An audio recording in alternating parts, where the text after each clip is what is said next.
ससुरी से आवे ले ननदिया तह से बात पूछ ली हो। ए भाभी के कर सूरतिया लुभायलु हो, रिलवा भैले सुंदर हो। ए भाभी के कर सूरतिया लुभायलु हो, रिलवा भैले सुंदर हो। ससुरी से आवे ले ननदिया तह से बात पूछ ली हो। ए भाभी के कर सूरतिया लुभायलु हो, रिलवा भैले सुंदर हो। सुतल रहली अटरिया तसैया के सजरिया ना हो।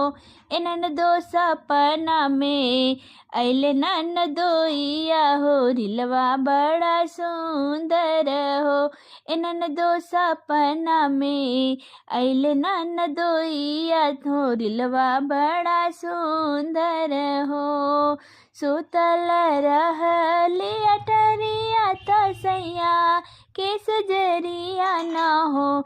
ए ननदो सपना में अइले ननदोइया हो, रिलवा बड़ा सुंदर हो। नैहर से आवे ले बहिनिया तह से बात पूछ ले हो।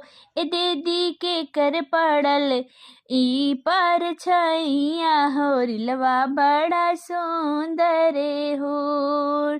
नैहर से आवे ले बहिनिया तह से बात पूछ ले हो।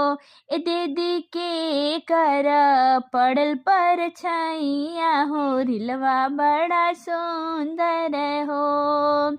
सुतल रहली हटरिया तसैया के सजरिया ना हो। ए बहनी सपना में अइले बहनोइया हो, रिलवा बड़ा सुंदर हो। ए बहनी सपना में अइले बहनोइया हो, रिलवा बड़ा सुंदर हो। दूरी से आवेले देवर जी हंसी बात पूछ ले हो। ए भाभी के कर पड़ल पर छैया हो, रिलवा भैले सुंदर हो।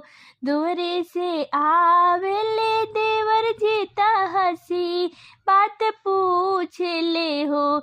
ए भाभी के कर पड़ल पर छैया हो, रिलवा भैले सुंदर हो। सुतल रहली महलिया तसैया के सजरिया ना हो। ए देवरू सपना में अइले तोहार भैया हो, रिलवा भैले सुंदर हो। सुतल रहली महलिया तसैया के सजरिया ना हो। ए देवरू सपना में अइले तोहार भैया हो, रिलवा भैले सुंदर हो।